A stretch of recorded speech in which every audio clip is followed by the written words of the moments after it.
বাংলাদেশে খুব প্রচলিত কিছু শব্দ আছে বা বাক্য আছে এবং সেই বাক্যগুলো কে কবে বলে গিয়েছিল তার কোনো হদিস পাওয়া যায় না। যেমন আহ, যার জন্য যদি অন্যের জন্য কেউ পুকুর খোঁড়ে কিংবা গর্ত করে একসময় সেই গর্তে তাকেই পড়তে হয়। এই কথাটা কে বলে গেছেন আমরা কেউ জানি না।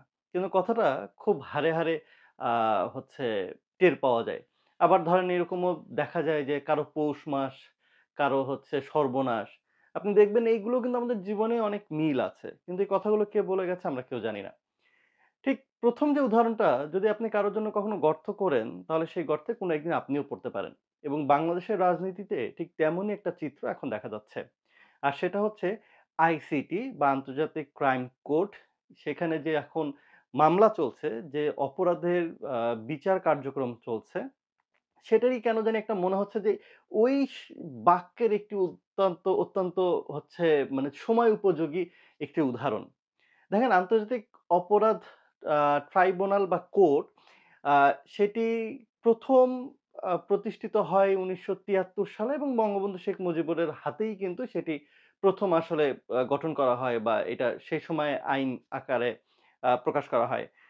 কিন্তু সেই সময় উদ্দেশ্য ছিল যে আ ১৯৭১ সালে যারা যুদ্ধ অপরাধী ছিল, যারা মানবতা বিরোধী ছিল বা অপরাধী ছিল, দেশীয় কিংবা বিদেশি নাগরিকদের বিচার করার জন্য আসলে সেই সময় এই আইনটি করা হয় এবং এই আন্তর্জাতিক আ অপরাধ ট্রাইব্যুনাল আইন করা হয় আসলে সেই সময়।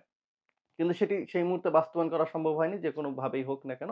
পরবর্তীতে ১৯৭৫ সালে তো শেখ মুজিবুর রহমানকে মেরে ফেলা হলো।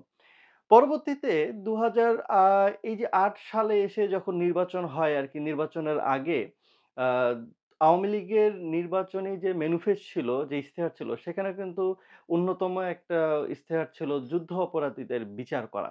এবং সেইজন্য তারা ২০১০ এ এসে আ ১ম ২০১০ এ ২৫ শে মার্চ তারা আন্তর্জাতিক আদালত পুনর্গঠন করেন এবং সেটি বাস্তবায়ন শুরু করেন এবং সেখানে আ সেই সময় যুদ্ধ অপরাধীদের বিচার কাজ তিনি শুরু করেন। যদিও এটা ২০০৯ সালে আরকি এটা কার্যক্রম তারা শুরু করে। মানে প্রস্তুতিটা শুরু করে বা যাত্রা শুরু করে আরকি। এবং সেই সময় মনে করা হতো বা বিরোধী দলেরা ভাবতো যে বিরোধী দলের নেতাদেরকে সুকৌশলে মেরে ফেলে দেওয়ার জন্যই আসলে সেই সময় আন্তর্জাতিক অপরাধ আদালতকে আবার পুনরায় নিয়ে আসা হয় এবং সেখানে ১ম যার ফাঁসির রায় মানে ফাঁসির রায় আসে, ঘোষণা আসে সেটা হচ্ছে আবুল কালাম আজাদ। পরবর্তীতে আ আব্দুল কাদের মোল্লা, তার কথা আপনার নিঃসন্দেহে মনে আছে এবং পরবর্তীতে বিএনপিরও বড় লিডার সেই সময়ের তিনি সাকা চৌধুরীকে সালাউদ্দিন চৌধুরী কাদের বা সাকা চৌধুরীকে আপনারা সবাই জানেন। তো এর মধ্যে মীর কাসেম থেকে শুরু করে অনেকেরই কিন্তু যুদ্ধ অপরাধী হিসেবে অলরেডি ফাঁসিতে ঝুলানো হয়ে গেছে এই কোর্টের মাধ্যমে এবং এই কোর্ট কার হাত দিয়ে গড়া?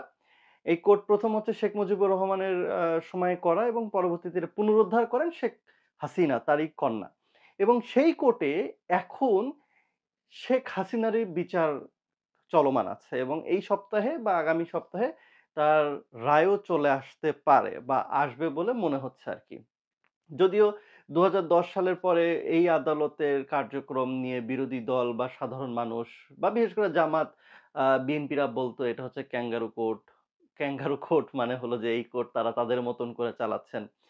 আ সেই একই শব্দ এখনো শোনা যাচ্ছে যে এখন নাকি যে আন্তর্জাতিক অপরাধ আদালত যেটা বসছে সেটাও ক্যাঙ্গারু কোর্ট আরকি। এই ডক্টর ইউনূসের ক্যাঙ্গারু কোর্ট আরকি। হোয়াটএভার যাই হোক। কিন্তু একটা বিষয় আপনার যদি খেয়াল করে দেখেন, ওই সময়ের যারা মানে দেখেন আসলে সৃষ্টিকর্তার কি নিয়তি, তার কি পরিকল্পনা। সেই সময়ে যারা এই চিফ প্রসিকিউটর যারা ছিলেন বিশেষ করে রাজশাহীরও একজন ছিলেন। আ তুরিন আফরোজের কথা মনে আছে আপনাদের, ব্যারিস্টার সুমনের কথা মনে আছে। তো সেই সময় তারা কিন্তু রাগ-ঢাক পিটিয়েই কিন্তু বলত আমার সুমনের একটা কথা মনে আছে যে, "আমরা যেভাবে জামাতের লিডারদেরকে ঝুলাচ্ছি, যদি কখনো পট পরিবর্তন হয় আমাদেরকে কিন্তু কেউ ছাড়বে না।" ঠিক এইভাবেই কিন্তু আ ব্যারিস্টার সুমন একসময় বলেছিল একটা আ রাজনৈতিক মিটিং এ গিয়ে। যাই হোক, সেই সময়ের আদালতের প্রসিকিউশন বলেন বা আইন কানুন নিয়ম নীতি বলেন না কেন, সেটা নিয়ে অনেক প্রশ্ন থাকতে পারে। কিন্তু তারপরেও আওয়ামী লীগ সে সময় সফল হয়েছিল এই আন্তর্জাতিক আদালতের মাধ্যমে বেশ কিছু বিরোধী দলের নেতাকর্মীদেরকে, বিশেষ করে নেতাদেরকে মেরে ফেলে দেওয়ার আরকি। সেটা তারা সফল হয়েছে। এখন তাকেই দাঁড়াতে হচ্ছে তার বিরুদ্ধে এখন আ বিচার হচ্ছে এবং সেই বিচারটা কি গণহত্যার বিচার। ২০২৪ সালের জুলাই আগস্টে যে আন্দোলন হয়েছে, সেই গণহত্যা হয়েছে যেটা সরকারের আ বাহিনী দ্বারা আরকি, সেটারই এখন বিচার হচ্ছে এবং এই বিচার হওয়ার ফলে রায় যদি আসে যে শেখ হাসিনার আ ফাঁসির দণ্ড হবে আরকি, তাহলে আসলে ভবিষ্যতের বাংলাদেশের রাজনৈতিক প্রেক্ষাপট কি হবে? প্রথমত যে ২০২৪ সালের যে গণ আন্দোলন হয়েছে বা অভ্যুত্থান হয়েছে, সেইখানে যে পরিমাণ গণহত্যা চালিয়েছে সরকার এবং যে প্রায় ২৫,০০০ এর উপরে মানুষ পঙ্গুত্ব বরণ করেছে, ১৪০০ মানুষ তো মারা গেছে, এটা একটা লিস্টেড করা। তো এইটার উপরে আ ইউএন তারা একটা রিপোর্ট প্রকাশ করেছে। সো এইখানে কিন্তু অলরেডি ডকুমেন্টেড যে বাংলাদেশে একটি গণহত্যা হয়েছে। দেন এবার যদি আন্তর্জাতিক ক্রাইম কোর্ট এরা যদি এবার একটা ফাঁসির রায় যদি দিয়ে দেয় শেখ হাসিনা, তাহলে কিন্তু সে দণ্ডপ্রাপ্ত আসামি হয়ে যাবেন। এটা আন্তর্জাতিকভাবে স্বীকৃত হবে। কারণ বাংলাদেশের যে আন্তর্জাতিক আ ক্রাইম কোর্ট যেটা আছে আরকি, ইন্টারন্যাশনাল আইসিটি আরকি, সেটা আন্তর্জাতিক যে মানদণ্ড আছে, আ আন্তর্জাতিক অপরাধের, মানবতা বিরোধী অপরাধের, সেটাকে তারা মেইনটেইন করছে সবকিছু মিলিয়ে। কমপ্লায়েন্স করেই কিন্তু তারা এই আদালতে কার্যক্রম চালাচ্ছে। বর্তমানে যারা আদালতের চিফ প্রসিকিউটর যারা আছেন বা সরকার পক্ষ থেকে এই কথা কিন্তু বলা হচ্ছে। তো যদি সেটাই হয়ে থাকে, তাহলে শেখ হাসিনা এই রায়ের পরপরই তিনি কিন্তু দণ্ডপ্রাপ্ত একজন আসামি হয়ে যাবেন এবং গোটা বিশ্বে এটাকে ছড়ায় দেওয়ার জন্য বর্তমানে ইউনূস সরকার যা করার সবই করবেন। তাহলে আগামীতে আসলে এই রায় প্রকাশ হওয়ার পরে আসলেই কি এই শেখ হাসিনার আ রাজনৈতিক কেরিয়ার থাকবে কিনা? যদিও এই সরকারের বা এই ইন্টারিম গভর্নমেন্টের অন্যতম একটা চাওয়া পাওয়া সাধারণ মানুষের ছিল এই গভর্নমেন্টের কাছে যে এটলিস্ট এই গণহত্যার বিচার কাজ শুরু হবে এবং এটলিস্ট একটা বিচার তারা দেখে যেতে চায় আসলে। তো আল্টিমেটলি সেটাই হচ্ছে যে একটা বিচার, কারণ যে পরিমাণ অপরাধ সংগঠিত হচ্ছে এগুলো যদি বিচার করতে যাওয়া যায় এটলিস্ট ১০ বছর সময় লাগবে। এবং এগুলোর রায় যদি কার্যকর করতে যান আদৌ ১০ বছর হবে কিনা সন্দেহ আছে আরকি।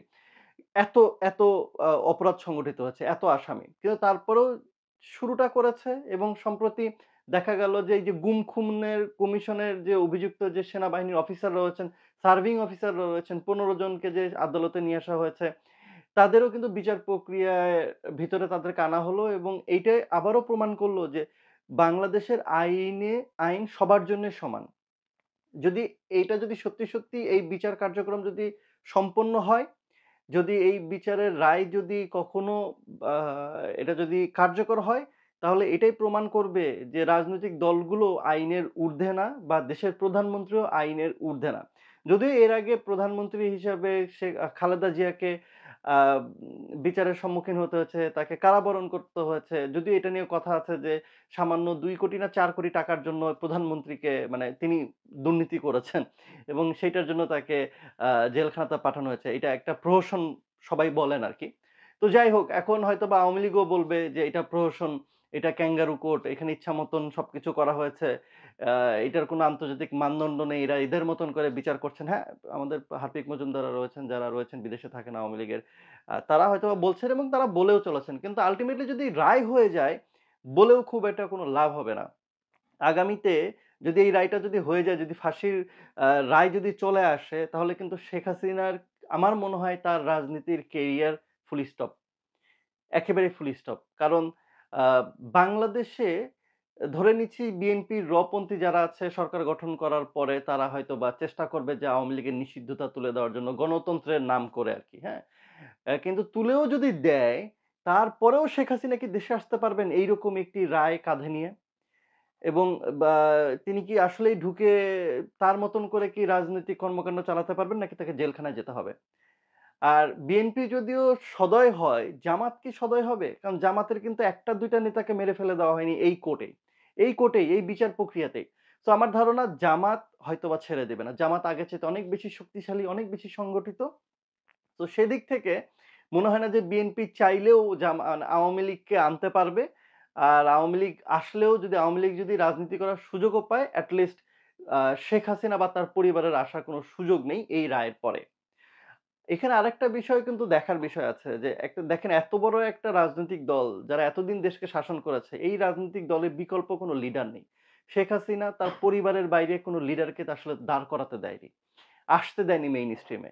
এখন শেখ হাসিনা তিনি গণহত্যার দায়ে অভিযুক্ত হচ্ছেন, তার যদি ফাঁসির রায় হয়ে যায় তাহলে তিনি আর দেশে আসতে পারবেন না। আল্টিমেটলি ২য় কোনো ব্যক্তি নেই যে আওয়ামী লীগের হাল ধরতে পারে। বাংলাদেশের আওয়ামী লীগের একটা নেতাও দেশে নেই। একটা এমপি, মিনিস্টার কেউই নেই। তাইলে আগামীতে আওয়ামী লীগ আসলে বাংলাদেশে ফিরবে কার হাত ধরে?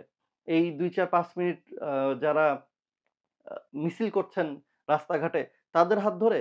নাকি যারা সোশ্যাল মিডিয়াতে গলা ফাটাচ্ছেন তাদের হাত ধরে? রায় যদি হয়ে যায় আল্টিমেটলি শেখ হাসিনা এবং শেখ হাসিনার পরিবারের আ যে রাজনৈতিক কেরিয়ার এটা একেবারেই শেষ হয়ে যাচ্ছে। বাংলাদেশে ফিরে আসার কোনো সুযোগ নেই। এবং পরবর্তীতে আরো একটি চাপ বাড়বে। যখন বাংলাদেশে আন্তর্জাতিক অপরাধ ট্রাইব্যুনাল বা আদালতে যখন শেখ হাসিনার রায় হয়ে যাবে, যদি সেটা ফাঁসির রায় হয়ে যায়, তাহলে ভারতের জনগণ এটাকে কিভাবে দেখবে? ভারতের জনগণ তখন কি প্রশ্ন তুলবে? যে একজন আন্তর্জাতিক গণহত্যার দায়ে, মানবতা বিরোধী গণহত্যার দায়ে একজন সাজাপ্রাপ্ত আসামিকে ভারত সরকার কতদিন এইভাবে আশ্রয় দিবে? এখানেও কিন্তু প্রশ্ন আসবে। ভারত এটাকে কিভাবে ট্যাকেল দিবে? সেখানেও কিন্তু দেখার বিষয় আছে। তো সবকিছু মিলিয়ে শেখ হাসিনার পরিবারের মনে হয় না যে আর সামনে আ আওয়ামী লীগের রাজনীতির সাথে সম্পৃক্ত থাকতে পারে হয়তোবা তার সন্তানরা থাকতে পারে। কিন্তু বাংলাদেশে এই বাংলার মাটিতে খুব একটা তারা সুবিধা করতে পারবে না বলে মনে হয় না আরকি, হ্যাঁ? বিএনপি চাইলেও জামাত চাইবে না। এনসিপির তো প্রশ্নই আসে না। তো সবকিছু মিলে তাদের ভবিষ্যৎ আসলে কতটা মসৃণ হবে এটা এখন সময়ের ব্যাপার।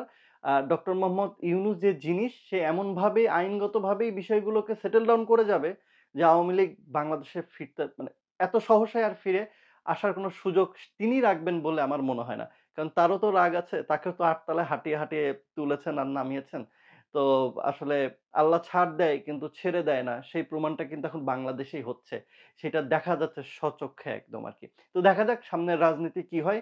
শেখ হাসিনার রাজনীতি কোথায় গিয়ে শেষ হয়? নাকি শুধু শেখ হাসিনা এবং তার পরিবারের সদস্যরা শুধুমাত্র অনলাইনেই তারা তাদের গলা ফাটিয়ে যাবেন, রাজনৈতিক চর্চা করে যাবেন, গণতন্ত্র চর্চা করে যাবেন নাকি এখন আওয়ামী লীগের নাম হয় বাংলাদেশ আ আওয়ামী লীগ অনলাইন পার্টি আরকি। এটাও হতে পারে আরকি। তো দেখা যাক সময় কথা বলবে সবকিছু নিয়ে।